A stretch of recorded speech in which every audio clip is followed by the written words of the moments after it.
علی اور فتح مند نام میں آپ سبھی کی خدمت میں سلام پیش کرتا ہوں. سب خوش ہیں؟ پریز دا لارڈ. یسوع کے لیے زوردار تالیاں بجائیے. خداوند یسوع مسیح نے اخیر زمانہ کے حوالہ سے بات چیت کرتے ہوئے کلیسیا کو، ہمیں ایمانداروں کو بہت کچھ سکھایا ہے اور ہمیں اس بات کو انڈرسٹینڈ کرنا ہے. میرے ساتھ دیکھیں لوکا 17 باب اس کی 33ویں آیت میں لکھا ہے، لوط کی بیوی کو یاد رکھو. خداوند کے معتبر لا تبدیل اور زندہ کلام کے سنے اور پڑھے جانے پر زندہ خدا کی برکت ہو. آمین. یسوع مسیح نے پوائنٹ آؤٹ کیا ہے، اشارہ کیا ہے، بتایا ہے، سکھایا ہے کہ لوط کی بیوی کو یاد رکھو. خدا کے کلام میں قدموں کے نشان موجود ہیں، فٹ مارکس. خداوند چاہتا ہے کہ ہم ان مثالوں کو، ان قدموں کے نشانوں کو پہچانیں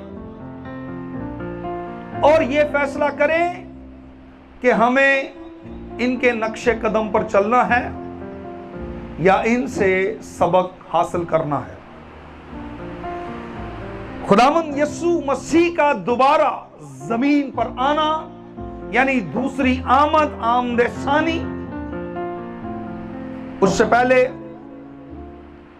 کیا کچھ زمین پر ہو رہا ہے، کیا کچھ ہوگا، کیا کچھ ہونے والا ہے، خداوند یسوع نے سب کچھ ہمیں بتایا. اگر ہم خدا کے کلام میں سارا اور لوط کی بیوی کی زندگی پر غور کریں اور ابراہیم اور لوط کی زندگی پر غور کریں تو ان دونوں کی یعنی سارا اور لوط کی بیوی کی زندگی اپوزٹ ہیں، ایک دوسرے کے برعکس ہیں. اور اگر ابراہیم اور لوط کو دیکھیں تو ان دونوں کی زندگی اپوزٹ ہے، ایک دوسرے کے برعکس ہے. اور خداوند نے ہمیں بتایا ان دونوں کے مزاج کے بارے میں. سارا نے اپنے مزاج سے زندگی کو کیری کیا، لیکن لوط کی بیوی نے اپنے مزاج سے زندگی کو کھو دیا، لاس ہو گیا، اس کا نقصان ہو گیا. ہمیں ان دونوں کے مزاج کے بارے میں خدا کا کلام بتاتا ہے. ان دونوں کے مزاج کی طرف خدا کا کلام اشارہ کر رہا ہے. خداوند یسوع مسیح نے اس عورت کا حوالہ دے کر بات کی ہے. خداوند یسوع مسیح نے جب وہ اخیر زمانے کے بارے میں نشانیاں بتا رہے تھے، لوگ پوچھ رہے تھے تیرے آنے کے نشان کیا ہوں گے، تو یسوع نے اس عورت کو پوائنٹ آؤٹ کیا ہے، لوط کی بیوی کی مثال دی ہے. اب بھی جس دور میں سے ہم گزر رہے ہیں یہ اخیر دور ہے اور اس کے اندر آج بھی ہولی اسپرٹ ہم سے کلام کر رہا ہے اور لوط کی بیوی کی زندگی کو پوائنٹ آؤٹ کیا جا رہا ہے، نشاندہی کی جا رہی ہے. اس کے قدموں کے نشان ہم پر ظاہر کیے جا رہے ہیں. ہمیں بتایا جا رہا ہے کہ آپ نے ان کے قدموں کے نشان پر قدم نہیں رکھنے ہیں، سیکھنا ہے. لوط کی بیوی نے اپنی شناخت گوا دی. لوط کی بیوی کو اخلاقیات، ایتھکس نہیں پتا تھے. آج کے دور میں بھی لوگ اخلاقیات کو بھول گئے ہیں، لوگ اخلاقیات بھول چکے ہیں، لوگوں کے اندر انسانیت نظر نہیں آ رہی. اس عورت نے اپنی شناخت گوا دی. اب وہ نمک کا ستون ہے، اس کی کوئی آئیڈینٹی نہیں ہے.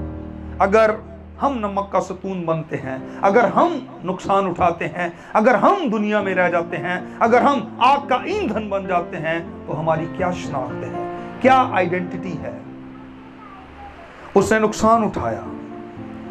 لوط کون تھا؟ میرے ساتھ دیکھیں، جن لوگوں کے پاس کلام ہے جلدی جلدی سے یہ حوالے پڑھیں۔ دیکھیے پیدائش 11 باب 27 آیت سے نکالیں۔ اور یہ تارا کا نسب نامہ ہے۔ تارا سے ابراہیم اور نحور سے ہاران پیدا ہوئے، اور ہاران سے لوط پیدا ہوا، اور ہاران اپنے باپ تارا کے آگے اپنی زاد بوم یعنی کسدیوں کے اور میں مرا۔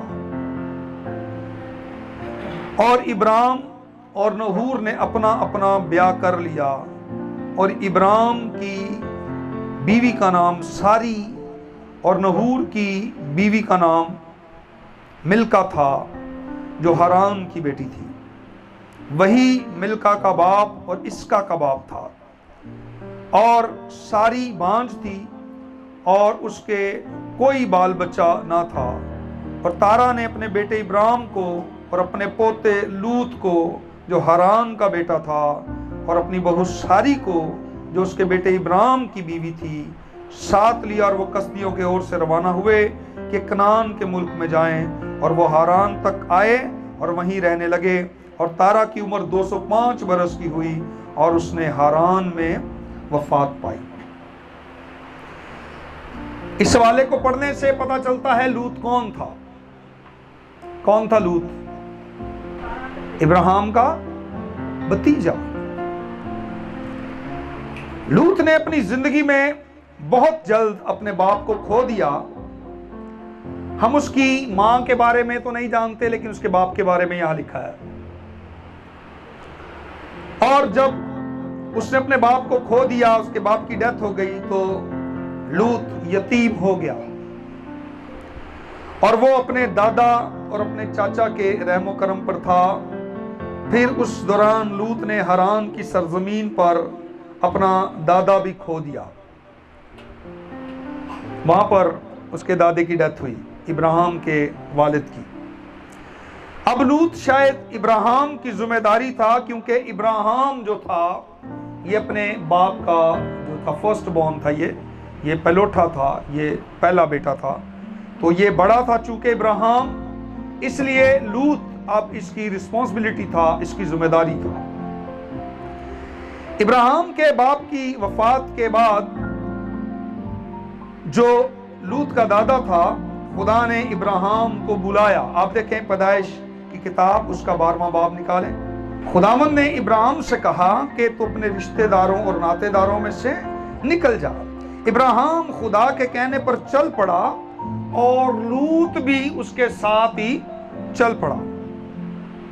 یہ لوط کا پہلا سٹیپ ہے، پہلا قدم، سیکھنے والی بات ہے۔ خدا نے کس کو کہا اپنے رشتہ داروں اور ناطے داروں میں سے نکل کر آ؟ لوط کو کہا، لوط اس کے ساتھ نکل گیا۔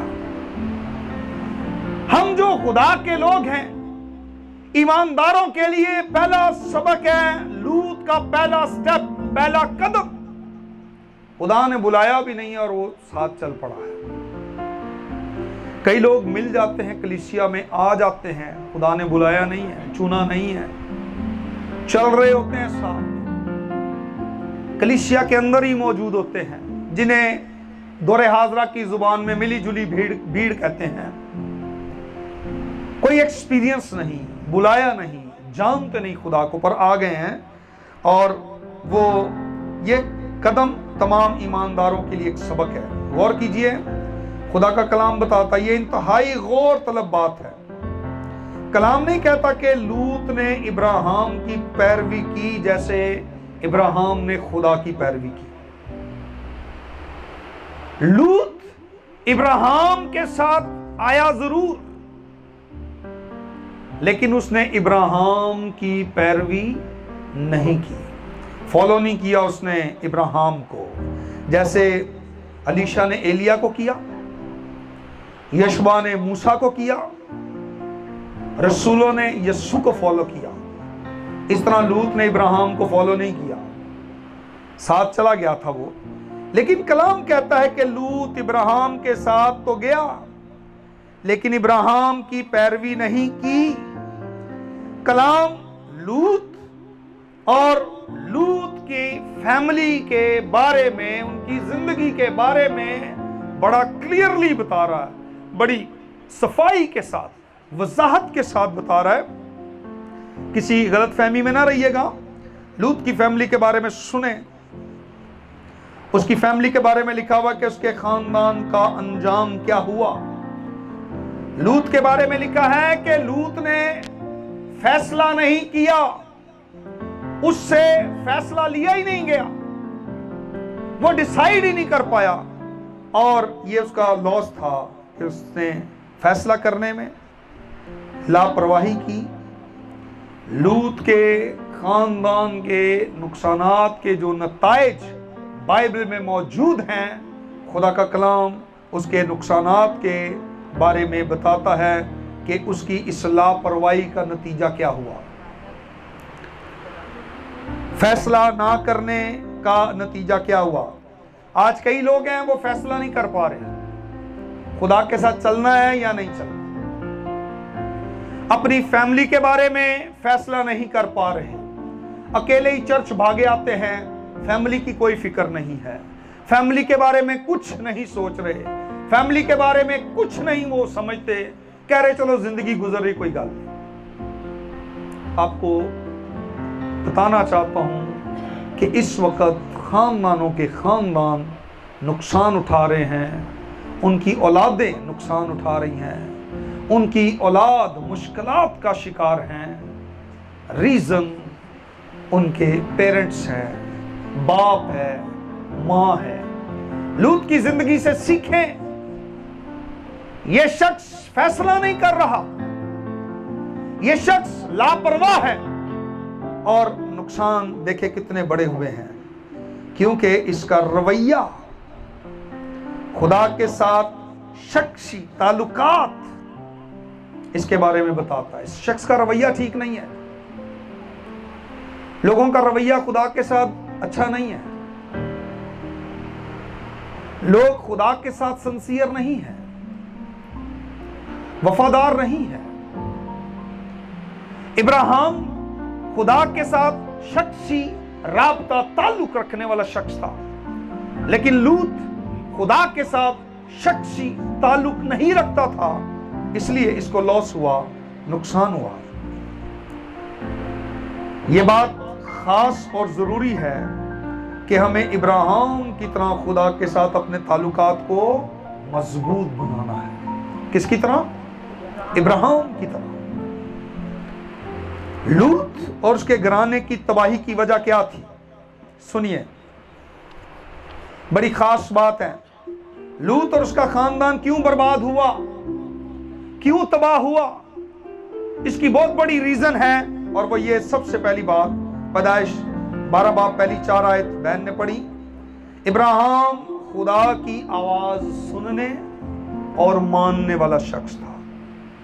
इब्राहिम खुदा की आवाज को सुनने वाला शख्स था, मानने वाला शख्स था।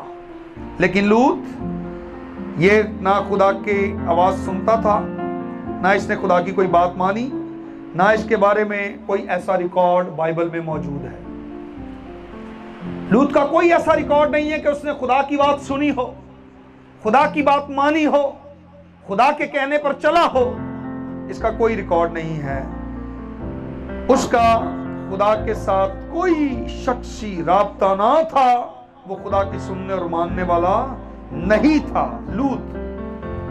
लेकिन इब्राहिम ने हर मुकाम पर मज़बा बनाया, मुलाकात की खुदा के साथ, दुआ की।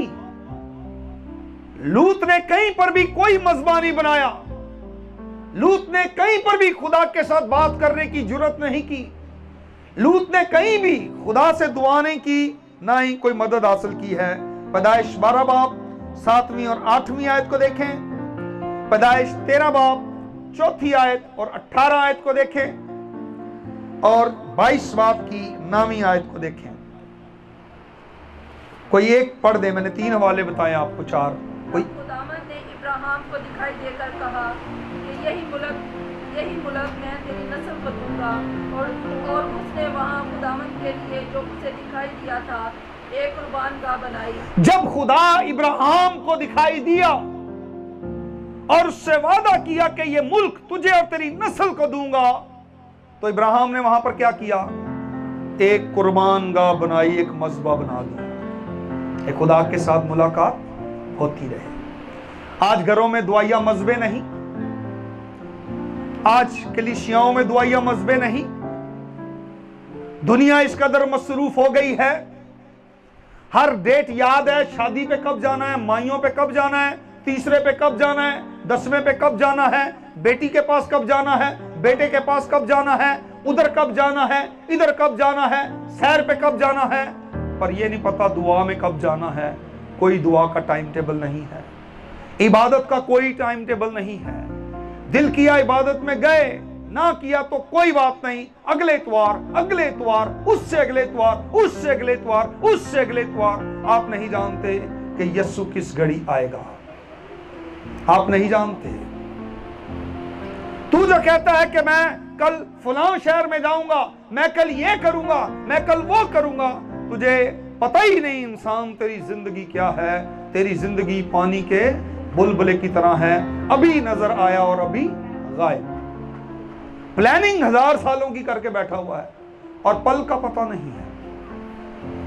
جو ٹائم آپ کو دعا کے لیے، عبادت کے لیے، کلام سننے کے لیے، خدا کی بات سننے کے لیے ملا ہے، اس کو اویل کریں، پہنچیں اور یہ اپنی خوش نصیبی سمجھیں کہ خدا آپ سے بات کر رہا ہے، آپ کو قریب آنے دیا ہے، آپ سے ملاقات کرنے کے لیے اترا ہے۔ جب اس کو خدا نظر آیا تو اس نے وہاں قربان گاہ بنائی، اور لوط کی زندگی کے اندر کوئی مذبح، کوئی قربان گاہ نہیں تھی۔ یہاں تک کہ جب ابراہیم سدوم اور عمورہ کے بادشاہوں سے جنگ کر کے جو لوط کو حراست میں لے کر گرفتار اریسٹ کر کے اپنے ساتھ لے گئے تھے، یرغمال کیا ہوا تھا، تب ابراہیم گیا تھا، ان بادشاہوں سے جنگ کی اور ان کی قید سے لوط کو چھڑا کر جب لے کر آیا، تب بھی ابراہیم نے خدا کی شکر گزاری کی۔ لوط نے کوئی تھینکس گیونگ نہیں، کوئی شکر گزاری نہیں، کوئی مذبح نہیں، کوئی دعا نہیں۔ آج لوگوں کو خدا اتنے بڑے معاملات سے رہائی دیتا ہے، اولاد دیتا ہے، کاروبار دیتا ہے، فتح دیتا ہے، کوئی خدا دے کار سے نہ شکر گزاری ہوندی ہے، نہ خدا دا شکریہ ادا ہوندا منہ، نہ عملی طور تے کوئی خدا دی شکر گزاری ہوندی ہے۔ بڑی سے بڑی برکتیں زندگی میں آ رہی ہیں، چپ کر کے کار دیکھیں۔ یہ لوط کا رویہ تھا، لیکن تم میں کوئی لوطی نہ بنے۔ لوط کا جو ایٹیٹیوڈ ہے، یہ والی اسپرٹ اپنی زندگی میں نہ آنے دیں۔ خدا آپ کی زندگی میں چھوٹا کام کرے، بڑا کام کرے، اس کی تھینکس گیونگ کریں، شکر گزار ہوں، اس کے شکر گزاری کریں، کیونکہ ابراہیم کی زندگی میں قدم قدم پر اس کی زندگی میں شکر گزاری تھی۔ ابراہیم ایمان کے ذریعے خدا میں رہتا تھا اور خدا کے ساتھ چلتا تھا۔ اس نے اس وقت خدا کے ساتھ چلنا شروع کیا جب وہ یہ جانتا بھی نہیں تھا کہ اس کو کہاں پر جانا ہے۔ دیکھیں عبرانیوں 11:8، پیدائش 12:1 تو آپ نے پڑھ دیا ہے، عبرانیوں 11:8 کو ذرا پڑھیں۔ اس نے اس وقت خدا کے ساتھ چلنا شروع کیا جب وہ جانتا بھی نہیں تھا کہ خدا اس کو کہاں پر لے کر جا رہا ہے۔ بائی فیتھ وہ خدا کے ساتھ چل رہا ہے، ایمان کے ساتھ زندگی گزار رہا ہے، لیکن لوط کا ایسا حال نہیں تھا۔ جلدی سے پڑھیں عبرانیوں 11:8۔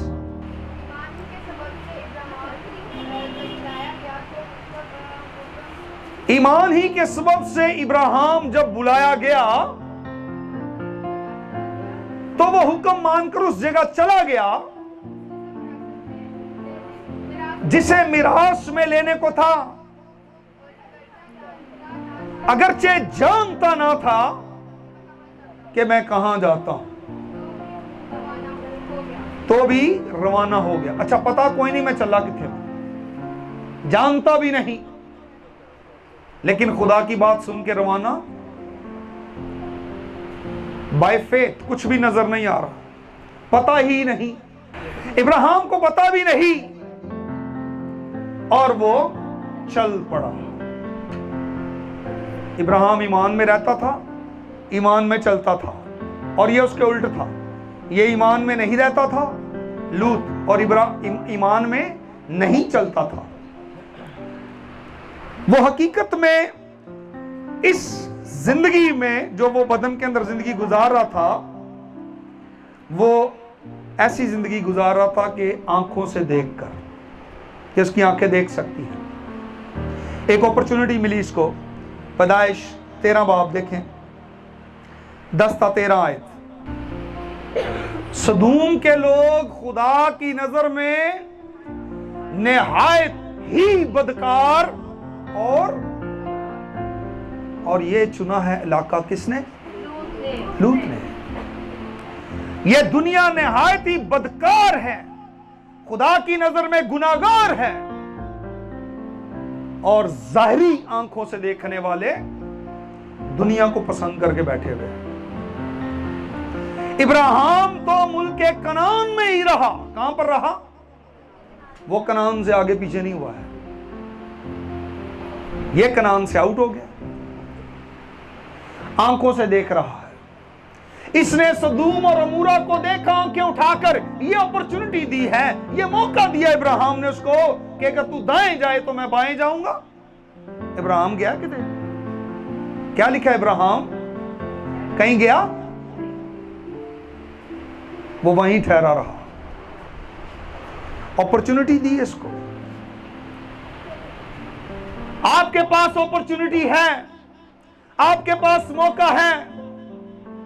खुदा देख रहा है कि आप आंखों देखे पर चलते हैं या ईमान से चलते हैं। इसने आंखें उठाकर सदूम और अमूरा को देखा, वहां की हरियाली को देखा, बागे अदन की तरह सरसब्ज और शादाब, और मिस्र की तरह शादाब था, पानी कसरत से था, सारी फैसिलिटीज, सारी सहूलतें मौजूद हैं। दुनिया में सारी सहूलतें हैं ना, पानी, गैस, बिजली, पैसा, नौकरी, डॉलर, सब कुछ है ना। है किसी शायद ही कमी? फिर बंदे का किमें दिल करे आसमान ते जान। लोग पैसे पीछे कत्ल कर रहे हैं, झूठ बोल रहे हैं, बेईमानियां कर रहे हैं। इवन देन हदिये में बेईमानी, दायकी में बेईमानी, बेईमानी, बेईमानियां बसी हुई हैं। और लूत की तरह रवैया देखिए ईमानदार का भी। ये पैगाम आम लोगों के लिए नहीं, ईमानदारों के लिए भी है। लूत का रवैया काउंट हो रहा है, लूत की जिंदगी, लूत की आंखें, लूत की सोच। उसने आंखें उठाकर देखा और सारी हरियाली को उसने पसंद कर लिया। उसकी आंखें जाहिरी चीजों पर लगी हुई है। और ये कहां पर चला गया है? सदूम और अमूरा में। लूत ने अपनी आंखें उठाकर देखी। मेरा ख्याल है उसने दुआ करना भी पसंद नहीं किया। इब्राहिम को कहा हो कि जस्ट अ मिनट, 1 मिनट रुक जाइए, मुझे दुआ करने दें ना। इसने फौरन से ये इंतखाब कर लिया कि मैंने इधर जाना है, डिसाइड कर चुका है। एक दफा भी उसने ख्याल नहीं किया कि मुझे दुआ करके खुदा से पूछना चाहिए, क्योंकि खुदा ने ऐसा कोई लेना देना ही नहीं, इसका कोई रिलेशन ही नहीं, इसका कोई ताल्लुक, कंसर्न ही नहीं है। इसने देखा और चल पड़ा। इसने कहा चलो ये जगह ठीक है, ओके मैं जा रहा हूं इधर। ये बात जानने के काबिल है कि लूत ने खुदा से रहनुमाई लिए बगैर शादी भी की। लिखा नहीं है कितने, लेकिन मुझे लगता है इन्हें शादी भी जाके सदूम और अमूरा अपनी मर्जी ना की थी। और वो लोग खुदा की नजर में क्या थे? हाँ, इसने शादी भी जो है ना खुदा की रहनुमाई के बगैर की। आपको जरूर खुदा से पूछना चाहिए। ये नहीं लिखा कि उसने शादी किस तरह की थी, कोई नहीं लिखा इसमें। अगर बेशक नहीं ना लिखा हुआ तो इसका जवाब दूर नहीं है, बाइबल में से आपको पता चल जाता है इसका जवाब आपको कहीं दूर से नहीं लाना पड़ेगा, क्योंकि लूत की बीवी का रवैया ही आपको बता देगा। लूत की बीवी का रवैया बताता है कि वो खुदा को नहीं जानती थी और ना ही खुदा का खौफ रखने वाली औरत थी, वगरना वो खुदा की दी हुई इंस्ट्रक्शंस को जरूर खातिर में लाती। उसने खुदा की बताई हुई इंस्ट्रक्शंस को इग्नोर कर दिया। खुदा ने कहा पीछे मुड़ के ना देखना, उस औरत ने पीछे मुड़ के देखा। यह आपका एटीट्यूड है, आपका रवैया, जो खुदा आपको करने को कह रहा है, अगर आप वो नहीं कर रहे, आप लूत की बीवी और लूत की मानिंद हैं। जो खुदा कहता वो करें।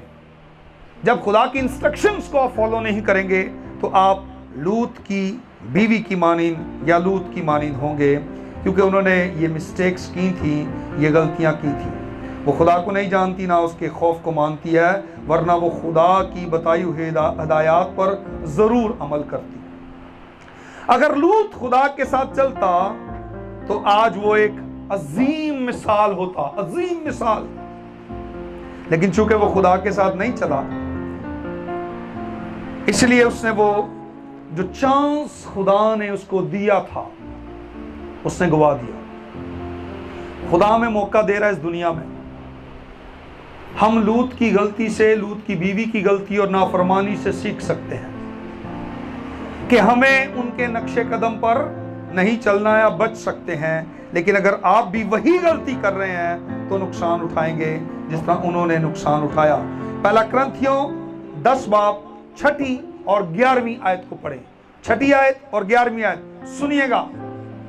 और ये बातें हमारे वास्ते इबरत ठहराई, और ये बातें हमारे वास्ते इबरत ठहरी, ताकि हम बुरी चीजों की ख्वाहिश ना ताकि हम बुरी चीजों की ख्वाहिश ना करें, करें जैसे उन्होंने की। जैसे उन्होंने की।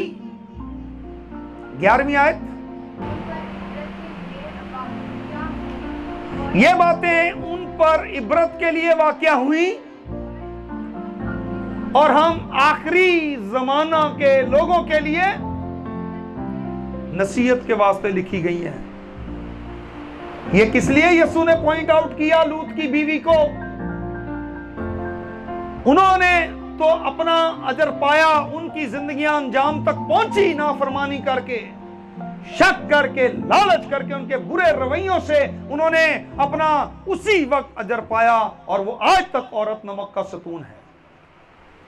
लेकिन ये हम अखीर जमाना वालों के लिए लिखी गई हैं ताकि हम नसीहत हासिल करें इससे। पर लोग नसीहत हासिल करने के बजाय आज वही गलतियां, वही गुनाह, वही काम कर रहे हैं जो लूत ने और उसकी बीवी ने किया। हमें उनके कदमों के निशानों पर नहीं जाना, हमें वो गलतियां नहीं करनी है जो उन्होंने की थी, बल्कि उनकी गलतियों से सबक हासिल करना है। जान लीजिए, बाइबल मुकद्दस बताती है लूत और उसकी बीवी के कदमों के निशान बाइबल बताती है मौजूद हैं। आप जाकर देख सकते हैं, दुनिया में भी, कलाम में भी उनके कदमों के निशान मौजूद हैं।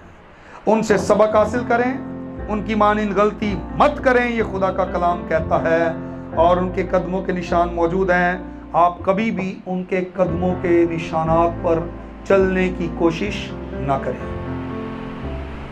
यीशु के आने से पहले की ये बातें हैं। आखिर जमाना में जीसस क्राइस्ट जो आने वाला है, आप ईमान में जिंदगी गुजारें। इब्रानियों का मुसन्निफ कहता है, मेरा रास्तबाज बंदा ईमान से जीता रहेगा, अगर वो ईमान से हटेगा तो मेरा दिल उससे खुश ना होगा, क्योंकि आने वाला आएगा और देर ना करेगा। आने वाला आ रहा है। हमें ये मिस्टेक करने की जरूरत नहीं है, हमें ये गलतियां करने की जरूरत नहीं है। अपने रवैये दुरुस्त करें, अपने मिजाज दुरुस्त करें, अपनी तबीयत को फ्रेश करें, खुदा पर ईमान रखें इब्राहिम की तरह, सारा की तरह। आप जिंदगी को कैरी करें, आप मौत को गले मत लगाएं, आप मौत को कैरी ना करें। आप मुश्किलात को और परेशानियों को और मौत को अपने लिए कैरी ना करें, बल्कि आप जिंदगी को कैरी करें, ईमान रखें, ईमान में बढ़ें, ताकि हमेशा की जिंदगी हासिल कर सकें। आए सरों को झुकाएं آنکھیں بند کریں اور زندہ خدا کی شکر گزاری کریں گے. ہاللیلویہ.